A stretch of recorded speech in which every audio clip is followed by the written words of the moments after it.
gente já está caminhando para o nosso último painel na sequência, né, do Summit Moradias Populares.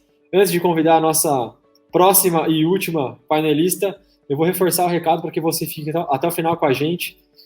Eu vou dar, após o painel da Silvia, eu vou dar as orientações se você quer receber o certificado de participação digital. Se você tiver o interesse de receber o PDF, fica aí com a gente, que eu vou orientar no final, tá bom? E tenho certeza que os mais de 1.100 inscritos no evento já levaram bastante coisa para casa. Então, a gente vai agora encerrar com chave de ouro com uma executiva e uma empresa que tem se destacado bastante no mercado de moradias populares, uma outra incorporadora, grande referência aqui para a gente, parceiro da Smart, sempre está aqui batendo um papo com a gente, produzindo conteúdo, né?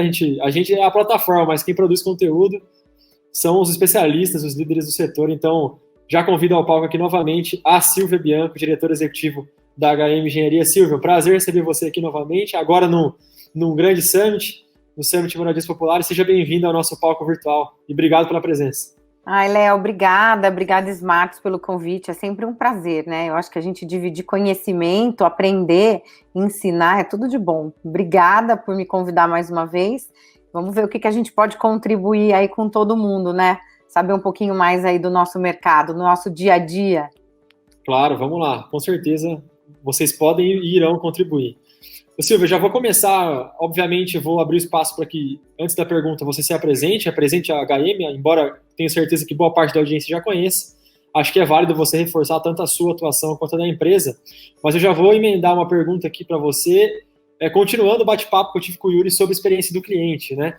Agora falando do ponto de vista da HM, vocês obtiveram o certificado RA1000 do Reclame Aqui, pela excelência do relacionamento com o cliente. Que ações levaram a incorporadora a este importante reconhecimento que vocês tiveram, num mercado que normalmente é negligenciado por ter esse foco em Customer Experience, que é o mercado de baixa renda, né? Então, abro espaço para você se apresentar a HM e já emendar com a resposta sobre a atuação de vocês junto à experiência do cliente. Obrigada, Léo. Bom, pessoal, boa tarde. Eu sou a Silvia Bianco, sou diretora executiva da HM Engenharia.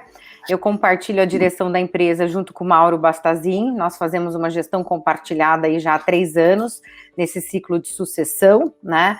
E a HM é uma empresa que tem 44 anos de mercado, né? Começou lá atrás, nos primeiros planos habitacionais, onde não se falava ainda de Minha Casa Minha Vida, nem de Casa Verde e Amarela. Então, a gente começou lá atrás, no Banco Nacional de Habitação, que fomentava toda a habitação popular no país, junto com as companhias habitacionais, as Coabs, né, as famosas Coabs municipais, e a HM começou como projetista, né, aí no decorrer dos anos se tornou construtora, depois, quando a gente começou a falar sobre incorporação na baixa renda, passou a ser uma incorporadora. Em 2007, ela foi adquirida 50% pelo Grupo Camargo Correia, hoje o Grupo Mover, né, o gestor de portfólio, onde a HM é uma das investidas, e nós estamos já há 13 anos no grupo, né, a HM, ela nasceu de uma empresa familiar, né, assim como todas as empresas de baixa renda que nós temos no país, a história da MRV também é muito parecida com a nossa, então a gente sempre nasceu de um núcleo familiar, de uma empresa familiar, e foi se tornando uma empresa mais profissionalizada e traçando todo esse caminho de crescimento aí durante todos esses anos, né? A HM, ela atua hoje no estado de São Paulo, em algumas regiões de Minas, e a gente está partindo agora para o Paraná também em algumas cidades, né? A HM, ela nunca teve no seu DNA ser a maior empresa de baixa renda do país.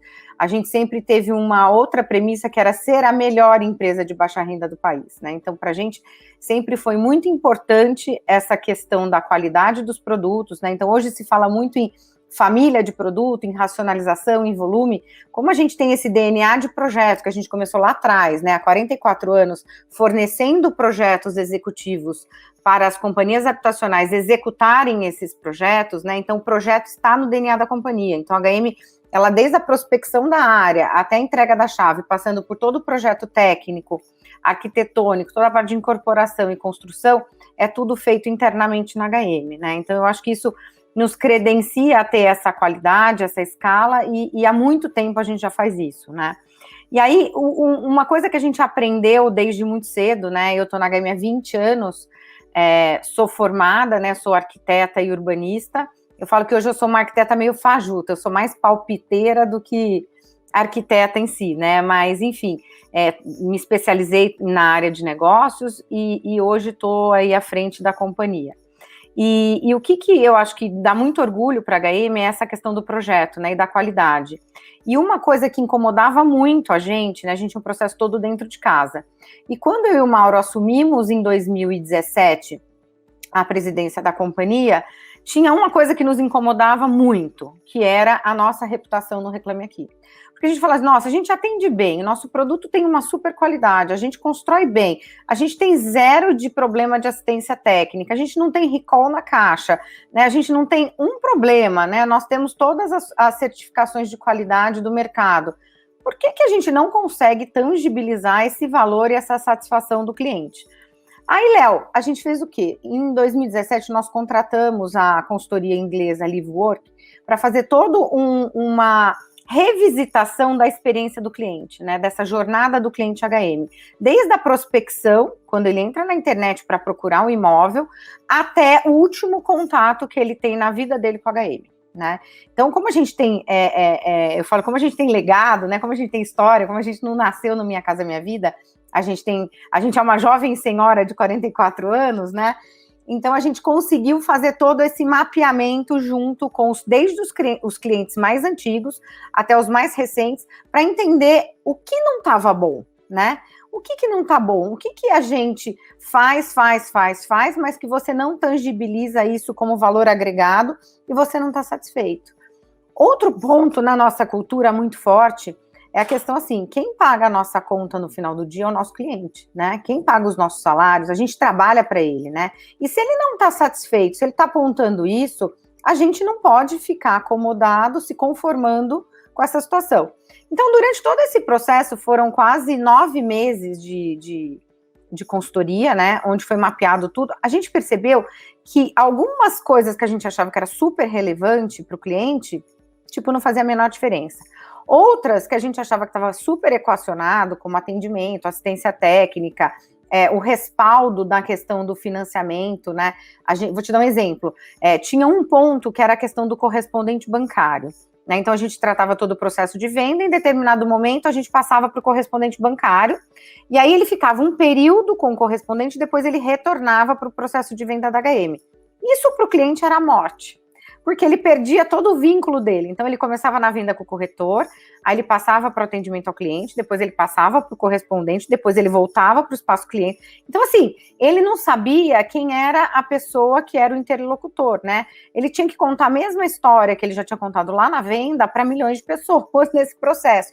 Então, a gente foi entendendo aonde estava a dificuldade, aonde estava a dor e como é que a gente podia facilitar toda essa questão. Porque, afinal de contas, a gente está aqui para resolver a dor do cliente, o problema do cliente. Nós temos que prover soluções, né, e não criar mais problema durante essa jornada.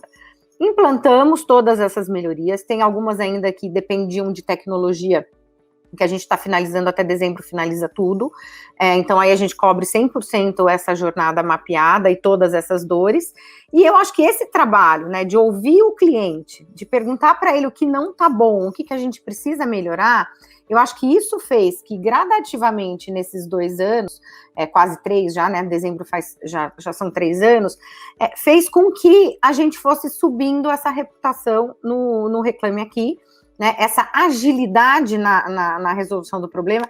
Falei, gente, não dá para o cliente ligar e falar assim, senhor, eu vou estar vendo, senhor, eu vou estar vendo. Falei, não, a gente tem que resolver. Se a gente não tiver, a gente tem um prazo de horas, ou então no máximo de 1 dia para responder isso para o cliente. Então, todo esse processo ágil, né, que a gente implantou também essas ferramentas ágeis, principalmente no atendimento, eu acho que foi isso que fez com que a gente hoje tivesse o selo. E estamos concorrendo também ao prêmio, né, esse ano do Reclame Aqui. Eu falo que é um prêmio muito engraçado, né, prêmio Reclame Aqui. Então, você estar numa plataforma onde as pessoas não reclamam e você recebe um prêmio Reclame Aqui é muito engraçado, né, mas é super orgulho pra gente, porque foi uma coisa que nos incomodava muito. e que a gente conseguiu fazer esse mapeamento, né? Porque não era uma questão de localização de terreno, não era uma questão de produto, não era uma questão de qualidade de obra, era uma questão mesmo relacional e de processo, né? E aí a gente tem pessoas envolvidas, né? Então você tem que dedicar treinamento, você tem que, né, colocar que a prioridade zero é o cliente em qualquer área, não só de atendimento. Então eu acho que essa mudança cultural também nos ajudou nisso, né? Não é responsabilidade só do atendimento ou do espaço cliente cuidar do cliente, não. É responsabilidade de todo mundo. Na hora que eu escolho um cliente, eu tenho que pensar como ele vai para o trabalho, como ele vai deixar o filho dele na creche, se essa tipologia ela está bem resolvida, né? Se a iluminação e ventilação dele está adequada, se ele tem itens de lazer que vão suprir as necessidades dele, porque ele não tem acesso a um clube, a ser sócio de um clube. Então começa desde a escolha do terreno. E eu acho que essa mudança cultural que a gente teve nesse processo de sucessão, a gente conseguiu colocar o cliente no centro da operação, sabe? No centro de todas as etapas do ciclo do negócio dentro da HM. Tá, Silvia, só para uma curiosidade, vocês passaram a observar isso a partir de 2017, porque o cliente realmente passou a ser mais exigente, enfim, por diversos motivos, por causa de internet e tudo mais, ou isso já vinha sendo observado e, na verdade, foi concretizado a partir de 2017? Já vinha sendo, a gente já tinha feito milhares de coisas, né? A gente, inclusive, ganhou alguns prêmios até internacionais sobre um trabalho que a gente faz de relacionamento com o cliente pós, desde a hora que ele assina o contrato até a hora que ele recebe, tem todo um acompanhamento na HM, toda a elaboração e acompanhamento de obra, ele vê exatamente o que está no memorial descritivo dele do apartamento ser aplicado na obra, tem comissões de acompanhamento, a gente ensina a viver em condomínio, quer dizer, a gente já vinha com todo um planejamento, com várias ações para a satisfação do cliente, né? Então, a gente já tinha todas as pesquisas mapeadas, até pelo próprio processo de gestão de qualidade, né? Só que para a gente não adiantava eu ter nota 8 na minha pesquisa, né? Terminar todos os trabalhos de relacionamento e de convivência e serem super satisfeitos e chegar lá e olhar aquele reclame aqui e minha nota estava um horror, né? Falei, gente, tem alguma coisa que não está conversando. Então, eu acho que foi todo um amadurecimento, né? Uma crescente de aprendizado com todas essas questões presenciais do cliente, participando de todas essas atividades dentro da HM, das obras, né, esse corpo a corpo, e essa indignação nossa, né, de saber, querer entender o porquê, né, não basta eu vender X apartamentos, entregar tantas chaves, se no final do dia meu cliente não está satisfeito e ele está falando, olha, não recomendo comprar da HM. Eu falei, mas por que você não recomenda? Então, acho que o grande lance foi a gente sentar com ele, conversar com ele, ligamos para todos os clientes que tinham pendências no Reclame Aqui para entender, né? Eu e o Mauro fizemos esse trabalho junto com toda a diretoria, a gente quer ouvir, né? Porque a gente quer entender como é que isso está funcionando. E aí, com o trabalho da consultoria, eu acho que a gente conseguiu empacotar tudo isso num processo novo, né? E tangibilizar isso para as áreas, né? Na hora que a gente pegava o cliente, colocava lá a gravação dele falando que não estava bom por causa disso, porque eu esperei tantos dias para resolver o problema, porque, tipo, a pessoa me deixou no vácuo. A gente até tem uma frase na nossa cultura que, assim, é proibido deixar o cliente no vácuo, né? E isso tudo veio de todo esse diagnóstico, porque, assim, a gente tem que colocar isso próximo das pessoas. Não adianta ser um monte de palavra bonita pregada na parede, né? Então a gente tem que tocar o coração dos nossos profissionais para falar assim, hello, quem paga o nosso salário são eles. Se eles não falarem que está excelente, não está excelente. Então eu acho que foi foi uma maturidade do processo de atendimento ao cliente e foi esse trabalho feito com a consultoria, com a Livework, de mapear e entender o comportamento desse cliente, né? E onde estavam as suas dores. Legal, Silvia. Chegou uma pergunta aqui do Caio já, que é interessante, ainda continuando no assunto, no tema Customer Experience. Normalmente as incorporadoras, construtoras tinham a fama de entregar a chave e deixa o cliente lá, vou pro próximo, né? Não me relaciono mais com ele. E essa pergunta vai em linha com isso. O Caio quer saber, vocês têm um NPS ou uma avaliação para pós-entrega da chave, né? Pós-ocupação? Normalmente a satisfação cai bastante nessa fase. Isso pra gente, a gente tinha na época 3 pesquisas, né? Eu tinha a pesquisa de venda, de atendimento no plantão, eu tinha a pesquisa de entrega da unidade e depois de 6 meses eu tinha outra pesquisa. Ou seja, se você fez um excelente trabalho até a entrega e aconteceu alguma coisa na entrega, né? Seja financeiro que a pessoa não teve, o dinheiro para pagar chaves e entrar no momento que ela queria, você frustrou uma expectativa, ou por qualquer motivo, tudo que você fez não serve para nada, joga fora, porque o que vale é a última experiência, né? Nesse processo todo da experiência e da jornada do cliente, a gente mapeou e a gente colocou pesquisa. Opa, a Silvia deu uma travada aqui. Vamos ver se ela já volta.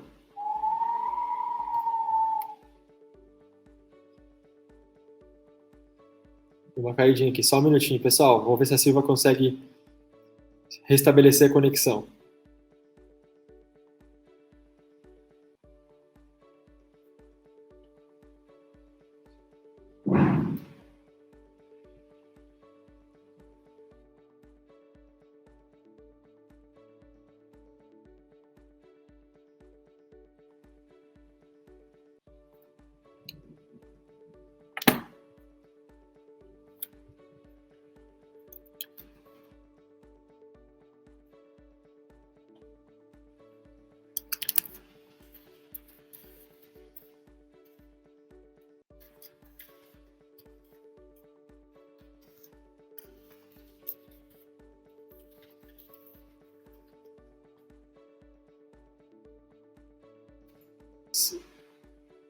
Pessoal, a Silvia estou falando com ela aqui, ela vai tentar reiniciar lá para conectar novamente. Enquanto isso, eu vou dar o recado, então, aproveitar a oportunidade sobre o certificado digital.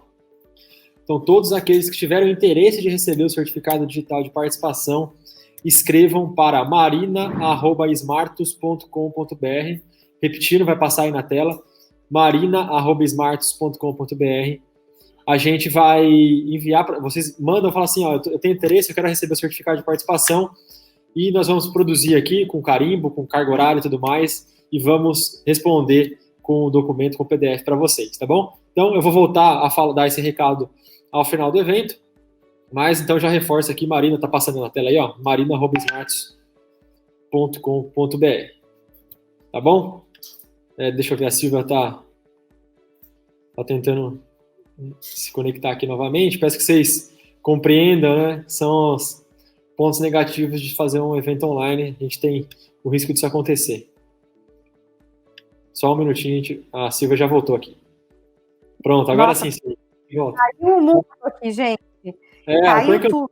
Campinas também tá caindo o mundo mesmo, eu imaginei que fosse isso. Acabou, fechou o tempo, pá, caiu até a energia. Mas eu conectei aqui o celular, vamos ver se a gente não tem nenhuma ruptura aqui. Então, eu estava falando, né? Então, o que a gente fez? Com esse mapeamento, a gente só tinha 3 momentos de pesquisa, e com essa jornada mapeada, entendendo onde estavam as dores, a gente encurtou o período de pesquisa até para a gente ter uma correção de rota mais rápida, né?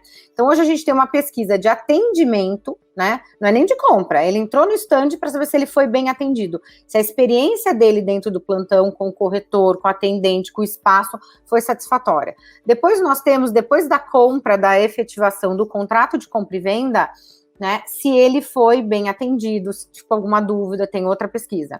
Depois nós temos outra pesquisa no período de obras, durante todo esse acompanhamento desse trabalho que a HM faz de relacionamento, né, de acompanhamento à obra, enfim, de todo esse relacionamento que tem da hora que ele assina o contrato até a entrega das chaves, né, ele não fica sem contato, a gente tem um programa de relacionamento que vão criando todos esses eventos para que a gente tenha contato com esse cliente. Então, tenho mais 2 pesquisas nesse período.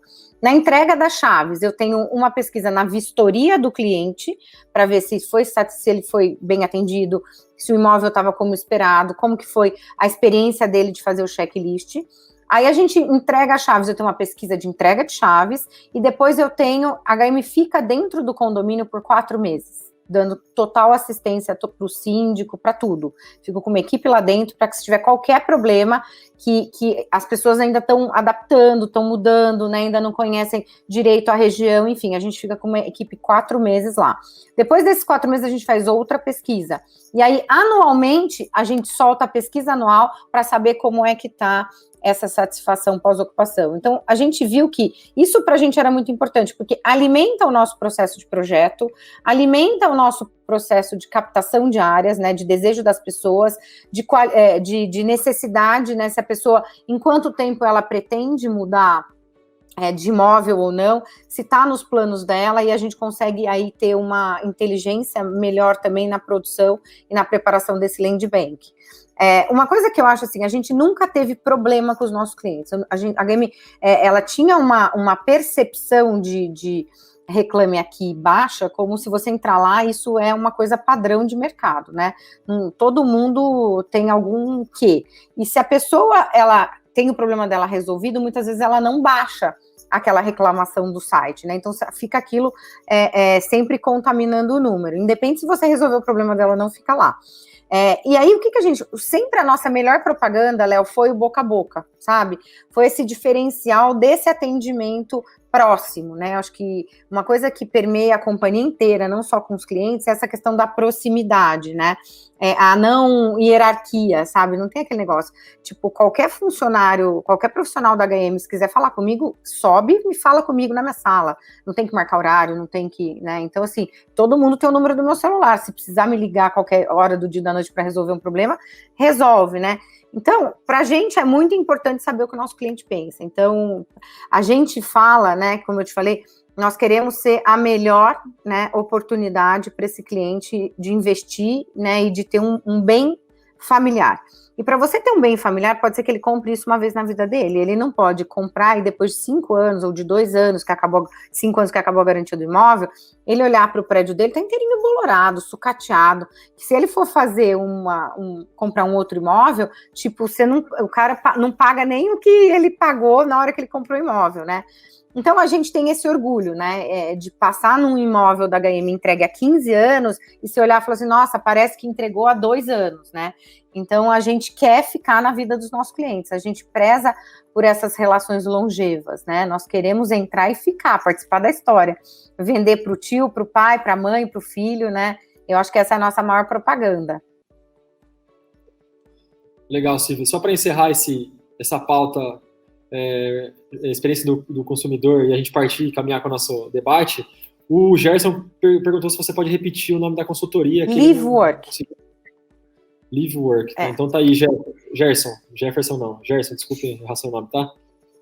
LiveWork é uma consultoria inglesa, ela tem escritório no Brasil e ela trabalha, assim, com design thinking e com toda a parte de experiência do cliente e experiência também que a gente fez, que é muito bacana para quem se interessar, a experiência, a jornada do profissional, a jornada do colaborador, né? Aonde estão as dores dos nossos colaboradores também, né? Porque eu brinco que para entrar é muito bacana, mas para sair, muita gente sai de mal, né?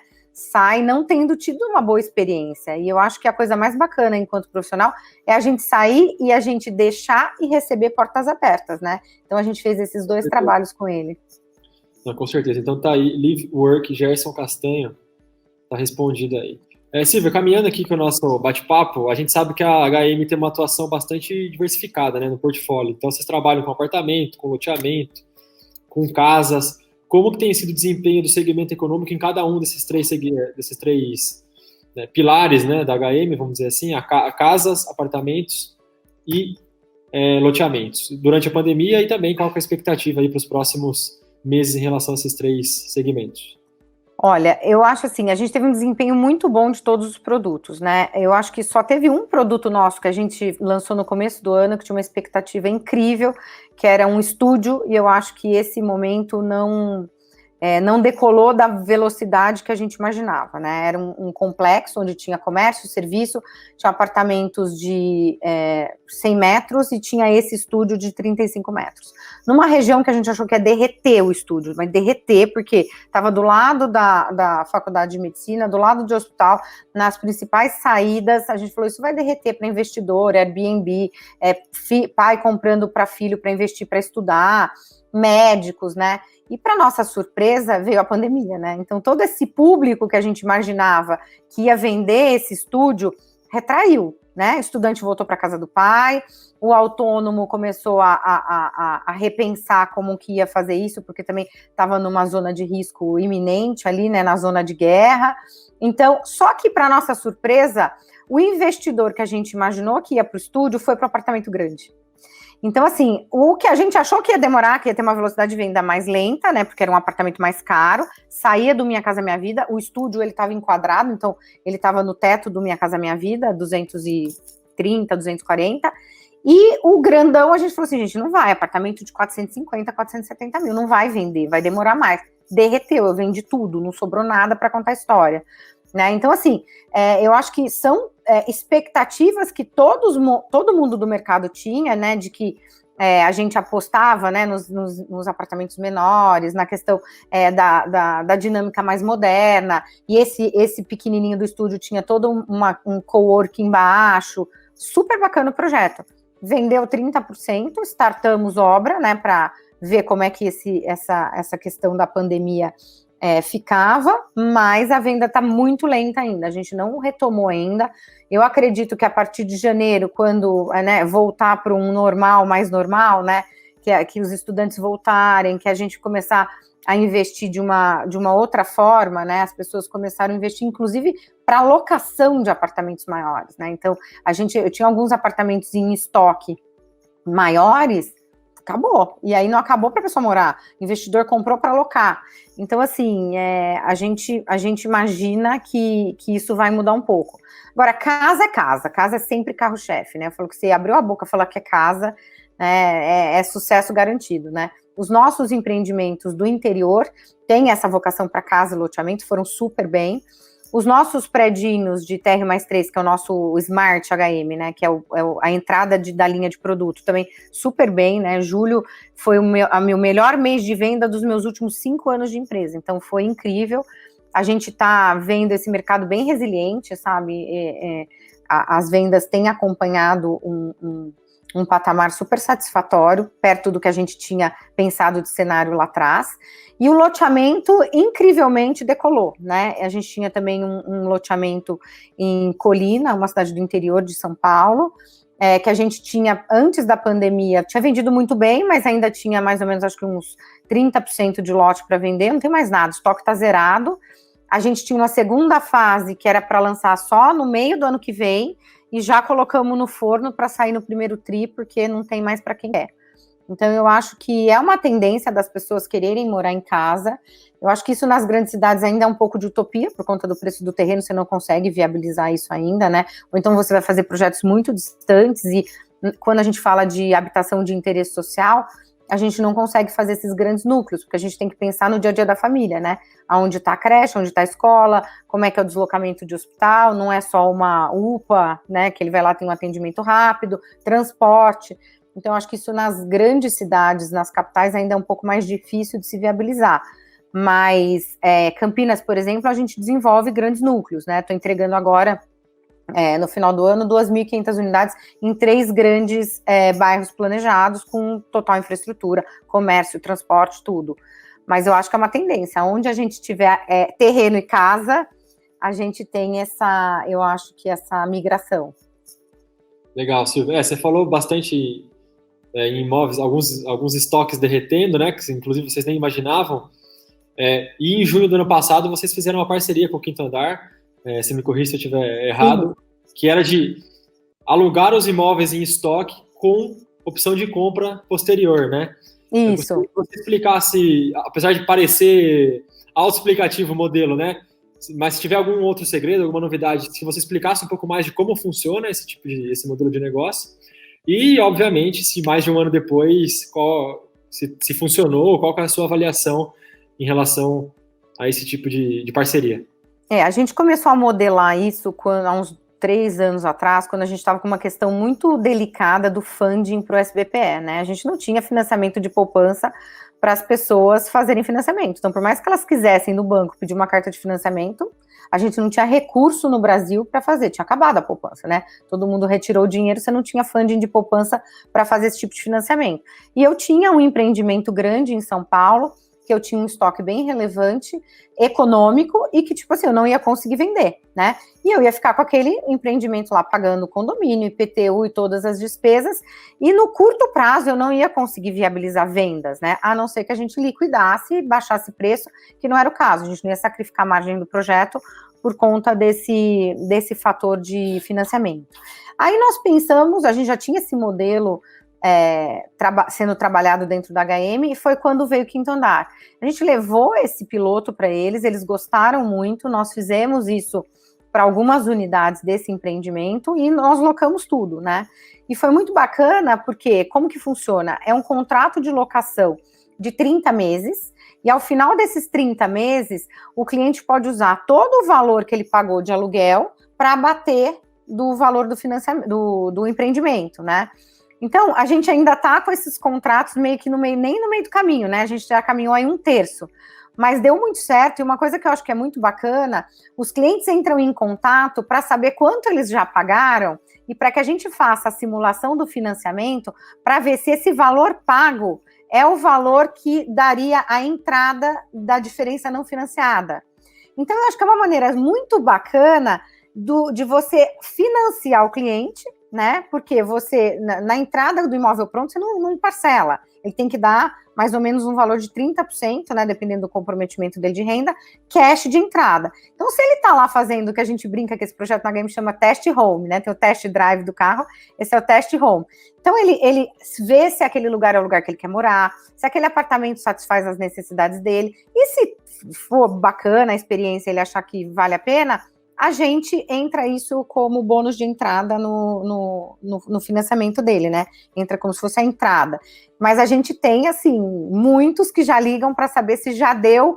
Olha, minha renda tá tanto, faz a simulação para mim aí com o financiamento, para ver se esse valor já entra, né, de entrada, e eu tenho mais um pouco de fundo de garantia. Então, assim, as pessoas estão muito animadas, mas eu acho que ainda falta um pouquinho. Então, é melhor pagar o aluguel e depois você ter isso revertido, né, que é uma maneira de você poupar sem você ter que despender desse montante numa hora tão delicada que nem agora, né?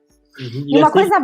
É 100% do aluguel que é transformado 100%, 100%. O Quinto Andar tem um percentual disso, né? A gente tem um percentual de locação, e se efetivada a venda, ele tem um percentual desse valor de contrato, como se fosse um comissionamento, né? Uma coisa que eu achei bem interessante também que a gente fez recentemente é que o Quinto Andar ele não atua fora de São Paulo, né? Então, no interior ele ainda não está. E a gente atua no estado inteiro, né? A HM está muito forte no interior. Então, a gente fez agora uma parceria com a Alpop, que é parecida com o Quinto Andar, é uma empresa nova, uma startup, e que faz interior. Então, a gente está colocando também agora, estendendo esse programa, o Test Home, para o interior também. Então, é uma alternativa aí para a gente, para trabalhar os nossos estoques. A gente tem estoque muito baixo, sabe, Léo? A HM, o giro do estoque dela é muito baixo. Então, é uma maneira de você gerenciar o estoque em termos de custo fixo, né? E você dá essa possibilidade de parcelamento escondido aí, enquanto ele paga o aluguel, e ver se ele gosta do lugar onde ele vai morar. Tá, ô Silvia, aí você tem uma análise de quantos por cento em média, mais ou menos, desses aluguéis viram venda efetiva, ou vocês ainda não... Então, o piloto do Quinto Andar é conosco, né? Ele não tem outro modelo, a gente é o balão de ensaio aí para fazer isso, né? E como a gente ainda está nesse processo, é o que eu te falei, a gente tem muito interesse de quem está locando de comprar, né? Mas eu acho que o que barra ainda é essa questão da entrada. Então, as pessoas vão pagando o aluguel devagarzinho e sabem que lá na frente isso vai entrar. Então, eu ainda não tenho nenhuma compra efetuada. Mas eu prometo que assim que eu tiver, eu aviso vocês. E uma outra pergunta, eu imagino que seja uma pergunta até de leigo, tá? Me desculpa, Silvia. Imagina! Pela ignorância, mas enquanto esse imóvel está locado, ele permanece à venda no estoque, ou não? Não, ele fica bloqueado. Ah, tá. Ele fica bloqueado porque no contrato de locação, a pessoa que aluga, ela tem preferência de compra, né? Então ele fica bloqueado. O que eu faço é assim, ele fica bloqueado. Se eu recebo uma proposta, por exemplo, o Léo quer comprar o apartamento do João. Aí eu ligo, seu João, o senhor tem interesse de ficar no imóvel para uma futura compra? Eu tenho, não, porque eu tenho o Léo que está interessado. O senhor, não, se vai, eu tenho interesse. Então a gente mantém e a gente oferece outro. Eu não coloquei todas as unidades no 5º andar, então são algumas. Então a gente ainda tem estoque livre para venda nesse empreendimento. A gente só fez um piloto. Legal, legal. Silvia, já estão chegando perguntas aqui sobre alguns projetos específicos. A Débora Nicasso pergunta se o condomínio Harmonia Vila Andrade, em São Paulo, foi o test home. É esse mesmo, Harmonia, foi. É esse. Foi. Então, tá aí, Débora. Você conhece. Débora é arquiteta, tô vendo aqui, ela conhece o empreendimento. Foi o Harmonia.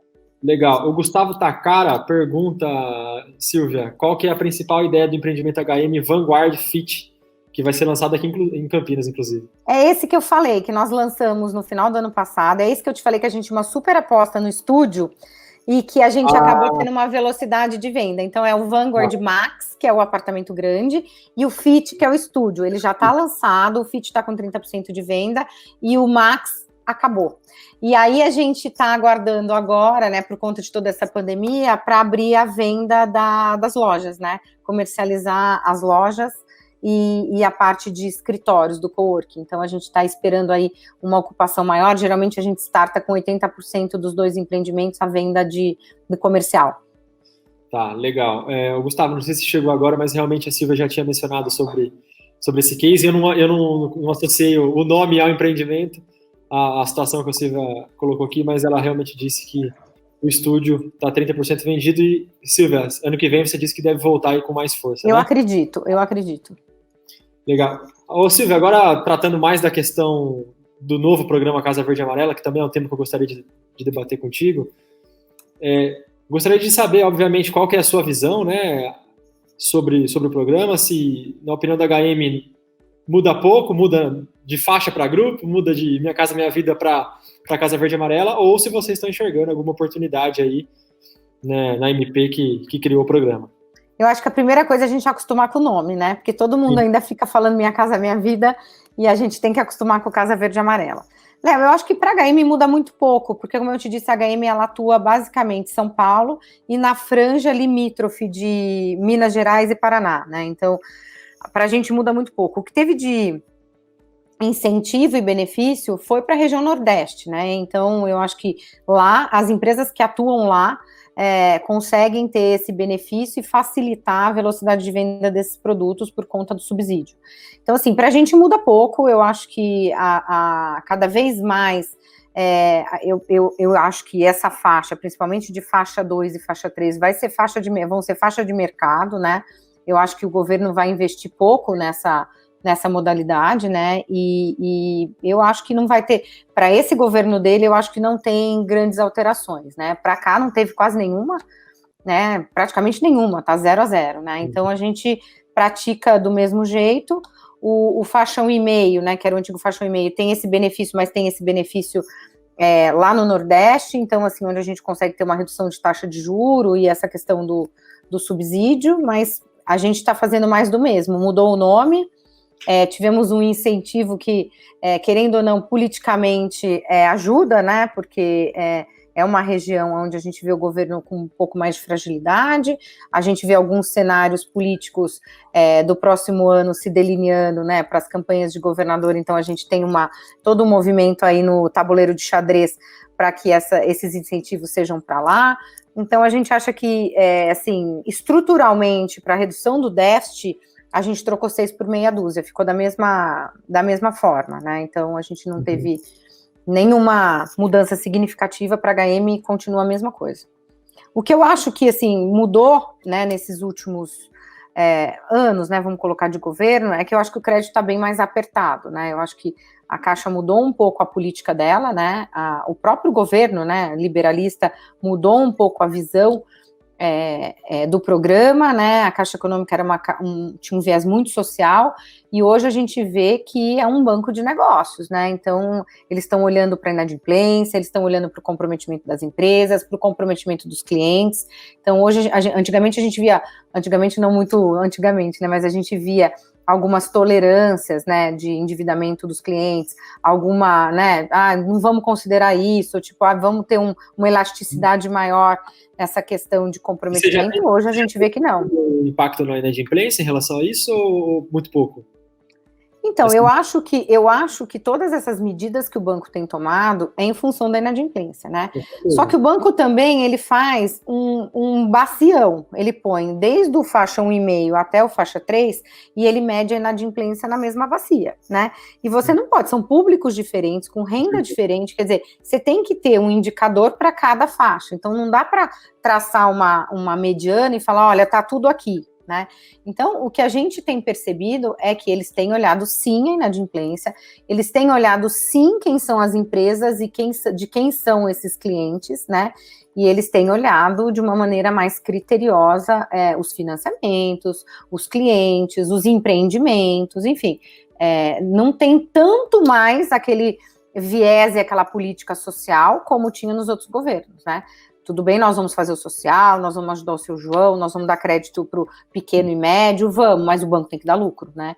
Então, assim, apertou muito essa questão do crédito, principalmente para a pessoa física. Então, o que a gente conseguia financiar 90%, né, 80%, você pegava uma tabela Price há 3 anos atrás, financiava 90%. Se ele tinha um pouquinho de fundo de garantia, ele financiava 100% do imóvel, né? Então, assim, hoje não, hoje a gente vê esse comprometimento baixando de 60%, né, 65%, 60% de financiamento a ser concedido, né? Então, a política de crédito do banco está bem apertada. Legal, Silvia, agora temos aqui uma pergunta, um depoimento. O depoimento é da Débora, que fez a questão sobre o Harmonia, e é exatamente sobre o empreendimento. Ela fala, projeto muito bom, estou colocando aí na tela até para você ver, Silvia. Minha mãe ficou viúva e adquiriu uma unidade PNE com um diferencial de garagem coberta, e a área da unidade muito legal. Agradeço a Débora aí por participar e por dar o depoimento. Que bacana! Obrigada, Débora. Muito obrigada, a gente fica muito feliz de saber. Acho que o feedback do cliente é a coisa mais importante para a gente. Com certeza, Silvia. A pergunta do Thiago Goulart, que já está na tela. Após os 30 meses ainda sobre a questão da parceria com o Quinto Andar, após os 30 meses de contrato, é possível renovar a locação ou o imóvel entra automaticamente para a venda? Não, ele pode renovar o contrato, né? Só que aí ele perde esse valor desse contrato de venda, né? Então, ele tem 30 meses para ele se decidir se ele quer ou se ele não quer. Se ele falar assim, não, eu não quero comprar, a gente não devolve esse valor da locação. Agora, se ele falar, não, eu quero renovar por mais 30 e não quiser comprar, essa conta corrente continua valendo. Tá, acho que ficou claro, né, Thiago? Se ainda permanecer com alguma dúvida sobre o modelo, coloca aí no chat que a gente passa para a Silvia. Ô Silvia, já caminhando para o final aqui, a gente até extrapolou um pouco o nosso tempo, mas o bate-papo é o último painel, o bate-papo tá gostoso aqui, tá valendo a pena e a audiência também tem participado bastante. Mas eu queria saber em relação ao futuro, né? Encerrar falando com você sobre o futuro. O que vocês têm planejado de lançamentos? Alguma novidade, né? Eu sei que vocês têm feito um projeto com a Tec Verde, que traz um pouco da construção industrializada para moradias populares, mas além dessa questão, né? Obviamente que eu peço para você explorar um pouco mais esse case com a Tec Verde, que estava aqui com a gente no palco ontem. A Valor Real também passou por aqui e também está usando construção industrializada, enfim. Além disso, vocês têm outras novidades nos empreendimentos, nos lançamentos que vem aí em 2021, 2022, que você possa compartilhar com a gente? O que eu te falei, assim, a gente falou no começo, né, a gente tem um portfólio de família de produto bem diversificado, né, então a gente trabalha desde loteamento até grandes urbanizações, então assim, a gente tem bastante coisa para sair em Campinas, né, eu acho que é uma praça onde a gente tem uma relevância muito grande. A gente está entrando no Paraná, eu acho que essa é a grande novidade. A gente está entrando também no sul de Minas, então também com projetos bem bacanas para lançamento ano que vem. Então eu acho que ano que vem marca a HM essa expansão, né? A gente não tem essa pretensão de crescer e estar em todos os estados, a gente prefere manter a estrutura e a qualidade. A gente já viu muitos casos da gente aumentar, de empresas que aumentaram, fizeram regionais e perderam a mão, né? Então, eu acho que esse não é o DNA da HM, a gente quer continuar atendendo com qualidade, entregando obra com qualidade, então eu acho que dar um passo conforme a perna, né?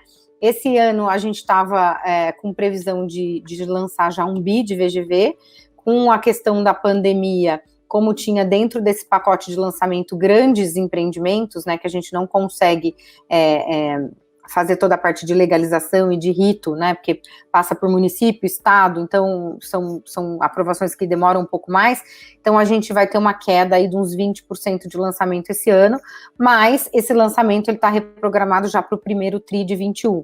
Então a gente acredita que para o próximo ano a gente vai chegar mais ou menos aí nesse patamar aí de 1 bi 200, né, que era uma meta que a gente tinha de crescimento, né, quando eu e o Mauro assumimos, a gente saiu de 350 milhões de VGV lançados ano, e colocamos aí como meta chegar em 2021 com 1 bi, então a gente, eu acho que é muito importante isso, a gente consolida esse patamar de 1 bi, né, a operação estabiliza nesse patamar, e aí a gente precisa comprar mais terreno, né, a gente precisa aumentar o nosso land bank, então eu acho que a grande notícia aí para o ano de 2021 é a HM sair um pouco mais do estado de São Paulo, e a gente aí chegar no patamar que a gente prometeu aí de 1 bi.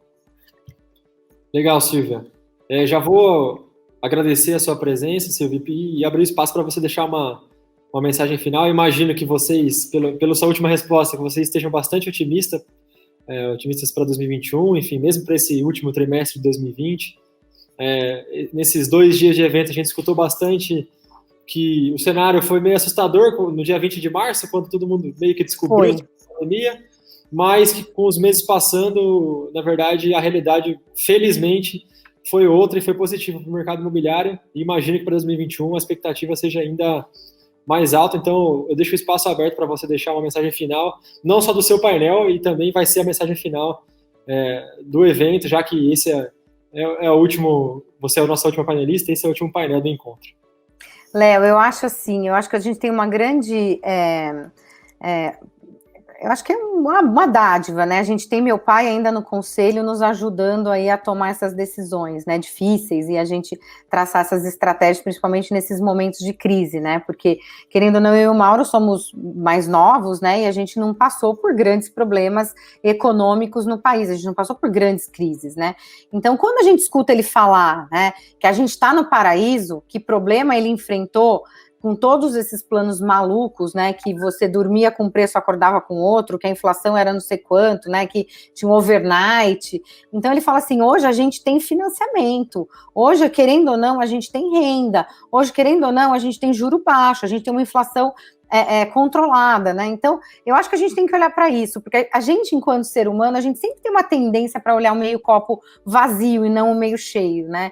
Então, eu acho que, assim, o pior já passou. Eu acho que a gente, daqui para frente, é a gente acreditar no nosso negócio, acreditar na nossa força de trabalho, acreditar que nós somos responsáveis por fazer esse país melhor, né? Se a gente terceirizar essa responsabilidade para o governo, a gente nunca vai fazer diferença de nada, né? Então, cada um fazendo o seu papel de gestor, né, de líder, de responsável pelo teu negócio, você fazendo a diferença dentro da tua empresa e na comunidade aonde você está inserida, eu acho que já está meio caminho andado, né? E a gente tem que trabalhar, tem que buscar, a gente não pode desanimar. Primeiro não que a gente recebe, a gente tem que ser persistente, né? E eu aprendi uma coisa, e eu acho que eu já até falei isso para você, e eu falo sempre quando eu estou falando com muita gente, eu aprendi uma coisa com meu pai muito cedo, e eu passo isso para todas as pessoas que trabalham comigo, e sempre que eu encontro alguém, eu dou essa explicação. Meu pai sempre falou assim para mim, minha filha, você se credenciará a sentar em qualquer roda de negócio se você tiver conhecimento. Porque a única arma que briga contra o poder de uma caneta ou de uma carteirada é o conhecimento. Então você estude, aprenda, faça o seu papel como gestora, faça a diferença na vida das pessoas, seja humilde e generosa. Então eu acho que isso a gente tem que levar para a vida, né? Eu acho que eu, enquanto mulher, num mercado super masculino, né? Eu brigo, eu tenho as minhas batalhas todos os dias, só que eu brigo com conhecimento, com respeito. E eu acho que só assim, nós, enquanto gestores, a gente vai conseguir mudar alguma coisa, né? Não adianta a gente ficar olhando para cima e esperar o governo dar, porque ele não vai dar, né? É super difícil, a gente sabe como que é a esfera política. Então eu deixo aqui uma super mensagem de otimismo. Eu acredito nesse país, eu acredito nas pessoas, porque o país não é o país sozinho, né? O país é feito das pessoas que estão aqui dentro. A gente tem um povo trabalhador que trabalha todo dia, que luta pelo seu pão, que quer comprar sua casa própria, que quer dar uma vida melhor para sua família, com qualidade, dignidade, e é isso que meu coração se move para isso. Eu trabalho e levanto todo dia para isso, né? Então a gente tem que lutar. Acho que a gente tem que ser otimista, pensar que 2021 vai ser muito melhor que 2020. Temos que ser responsáveis, não podemos dar o passo maior do que a perna, e a gente tem que se comprometer com o outro com aquilo que a gente pode entregar, né? A gente não pode nunca frustrar um sonho, né, ou uma expectativa de vida. Então, eu te agradeço o convite, sempre é um prazer conversar com vocês, eu adoro trabalhar colaborativamente, o que vocês precisarem da HM, a gente está de portas abertas, eu acho que a gente constrói sempre um lugar melhor para os nossos filhos, né, se a gente fizer junto, né, eu acho que várias cabeças pensam melhor do que uma. Com certeza. Silvia, eu que agradeço, o prazer é nosso, né, sempre muito gratificante receber você aqui, ouvir um pouco da sua atuação, né, a gente sabe como que, a gente sabe não, né, eu não sei, mas eu imagino como que deve ser difícil ser uma mulher, uma líder dentro do mercado dominado por homens, então é sempre um prazer, sempre gratificante ouvir você, ouvir um pouco da atuação da HM, nossa conterrânea aqui de Campinas, então é bom ver vocês voando aí, otimistas, e muito obrigado realmente por aceitar ter topado esse desafio de vir falar aqui com a gente e de encerrar o evento, né, inicialmente você não iria encerrar o evento, mas acho que nada por acaso, você veio, teve imprevisto, no fim veio para encerrar o evento e deixa essa mensagem que eu acho que não poderíamos encerrar o Summit Moradias Populares com uma mensagem melhor. Então, Silvia, muito obrigado pela presença. Obrigada, Léo. Obrigada a todo mundo aí que está nos assistindo, né? Vamos trabalhar, vamos batalhar aí para a gente ter um mundo melhor e ter habitações mais dignas, né? Lugares mais bacanas para os nossos clientes. Eu acho que é isso. A gente tem que fazer a diferença na vida das pessoas. Com certeza. Silvia, obrigado, viu? Agora eu vou Obrigada, Léo. Obrigada, gente. Um bom final de semana aí para todos vocês. Igualmente, Silvia. Obrigado. Obrigada.